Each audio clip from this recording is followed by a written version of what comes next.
Welcome to When Gen X Ruled the Multiplex, in which I look at the films that shaped us members of the MTV generation.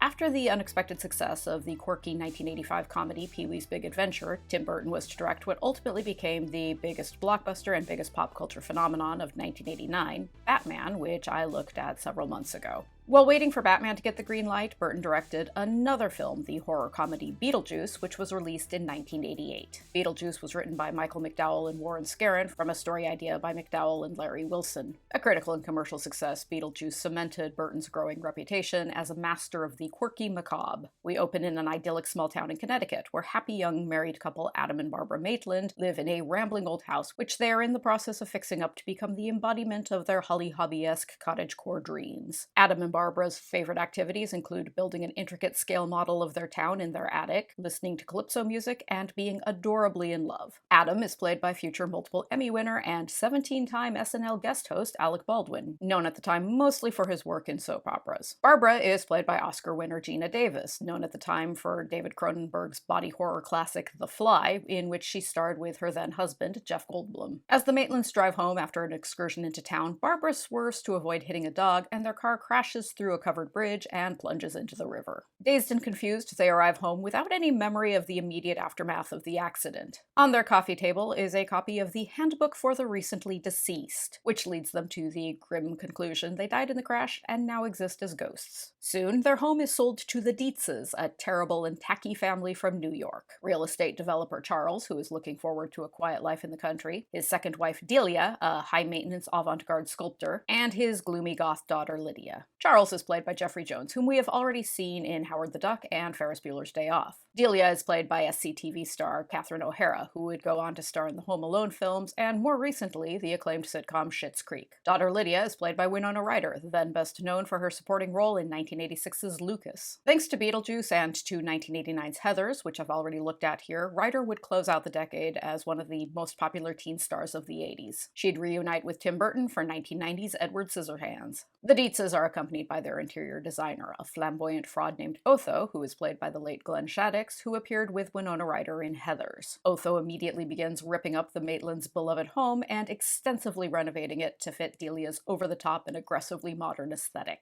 Distraught over the presence of the Dietzes, Barbara and Adam try to flee the house. They find themselves surrounded by a surreal desert landscape where they're menaced by a giant worm-like creature with a great many teeth. Unable to escape, they're forced to hide in the attic while the Dietzes take over their home. Adam and Barbara watch a television commercial advertising the services of a spectral creature named Beetlejuice, who is a bioexorcist. He claims he can help paranormal apparitions like Barbara and Adam get rid of pesky humans like the Dietzes. Beetlejuice may be summoned by saying his name 3 times. While the film's title is spelled Beetlejuice as in beetle plus juice, Beetlejuice spells his name like the red supergiant star in the Orion constellation. Beetlejuice is played by Michael Keaton, then known for his comedic turns in Mr. Mom and Night Shift. Beetlejuice is a big splashy role, equal parts hilarious and grotesque, and Keaton nails it. Keaton would, of course, reunite with Burton to play the title role in 1989's Batman. Frustrated by the Dietzes, Barbara and Adam follow the advice of the Handbook for the Recently Deceased and summon help by drawing a door on the wall. This turns into a real door, which leads them to the waiting room of the afterlife, which is populated by the often grisly spectral remains of the newly dead. Beetlejuice is a visually inventive film. It won an Academy Award for Best Makeup, and in sequences like this one, it is very easy to see why. A receptionist, who is a former Miss Argentina doomed to spend eternity dressed in her pageant costume, tells the Maitlands to wait for an appointment with Juno, their caseworker. While the Maitlands are thus occupied, Lydia explores the attic and finds the Handbook for the Recently Deceased. Barbara and Adam meet with Juno, played by screen legend Sylvia Sidney, known for films like Alfred Hitchcock's Sabotage from 1936. They show Juno the extensive renovations the Dietzes have made to their beloved home and ask for her advice getting rid of the home's terrible new owners. I accept that Delia Dietz is a highly dramatic pain in the ass with a questionable level of personal taste, whereas Barbara and Adam are a pair of easygoing sweethearts.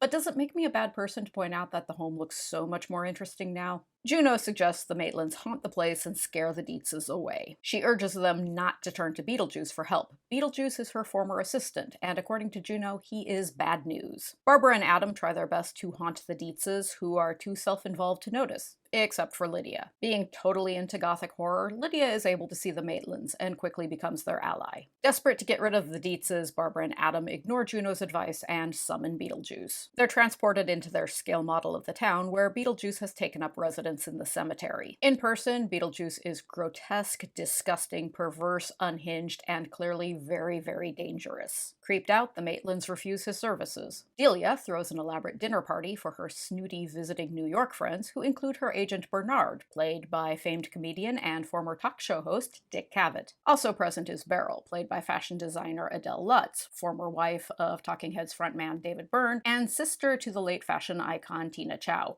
which makes her an aunt to model and it-girl China Chow. Barbara and Adam decide to create some chaos by possessing the Dietzes and their dinner guests. Delia unexpectedly starts lip-syncing to Harry Belafonte's 1956 calypso hit Banana Boat song, better known as Deo. Possessed by the Maitlands, Delia and the guests perform an energetic, synchronized dance routine. This is Beetlejuice's most remembered scene because it is goofy good fun. When Glenn Shaddix died in 2010, Deo was played at his memorial service. Far from being scared off, the Dietzes are thrilled and delighted by this evidence of the existence of ghosts. They're certain they can cash in somehow, perhaps by creating a ghost-themed amusement park. Lydia, Charles, Delia, and Otho visit the attic looking for the Maitlands, and Otho swipes the handbook for the recently deceased. Beetlejuice, who has refused to go away quietly, turns into a giant snake and menaces the Dietzes. Beetlejuice is instantly and creepily attracted to young Lydia and pursues her with a vengeance. Barbara saves Lydia by chanting Beetlejuice's name 3 times and exiling him to the model town, where he gets distracted by a hell-themed brothel. An irate Juno pulls the Maitlands back into the afterlife waiting room to bawl them out for summoning Beetlejuice, because, as she tried to warn them, Beetlejuice is the worst. Tired of life among humans, a morose Lydia pens a suicide note, in a scene that seems like it probably served as Winona Ryder's audition for Heathers. In the attic, Beetlejuice tries to trick Lydia into freeing him by saying his name 3 times, but Barbara and Adam return in time to stop her. Charles and Lydia host Charles's former boss Maxie and his wife Sarah to sell them on the idea of turning the town into a paranormal theme park.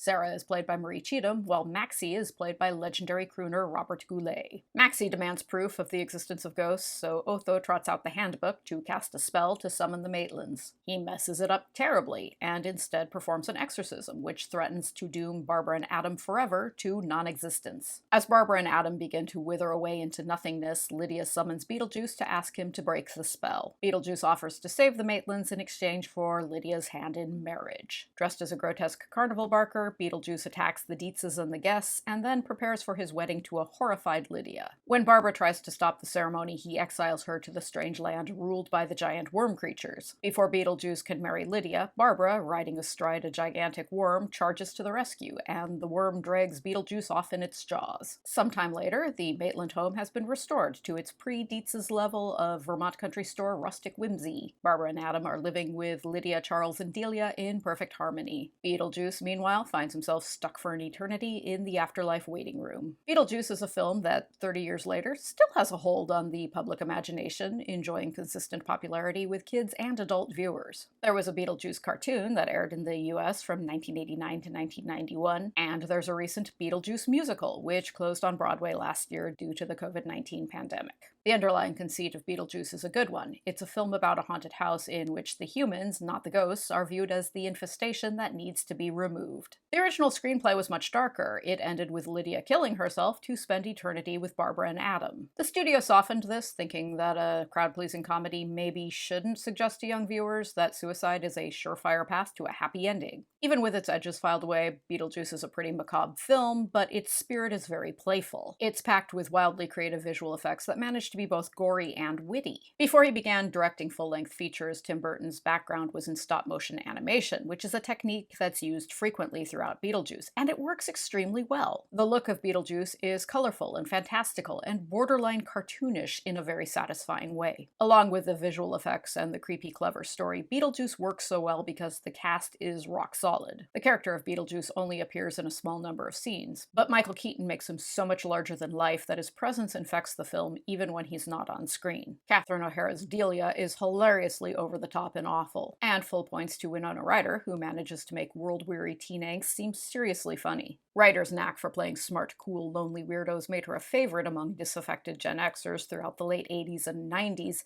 and this is the role that really jump-started our collective Winona love. Much as Lydia Dietzes is the quintessential Winona Ryder role, Beetlejuice is the quintessential Tim Burton film, with its use of stop-motion animation, and its score by frequent collaborator Danny Elfman, and its blending of the quirky and the macabre. It kicked off a string of great films, all of which bear Burton's distinct stylistic imprint. Batman, Edward Scissorhands, Batman Returns, Ed Wood, and The Nightmare Before Christmas, which Burton wrote and produced but didn't direct. That quirkiness eventually became a trap, and while Burton continues to turn out films, some of which have been well-reviewed and many of which have been huge box office champions, there's a growing consensus that, despite some bright spots, he's returned to that same creative well too many times. There's never been a sequel to Beetlejuice, but rumors of one being in the works, directed by Burton and reuniting original cast members Michael Keaton and Winona Ryder, have surfaced intermittently in the 30-plus years since the film's theatrical release. Even as recently as earlier this year, there was unverified internet chatter that sequel plans have been set in motion. It might or might not ever come about, but in any case, the original film still exists to remind us all of Burton's unique vision and crazy imagination.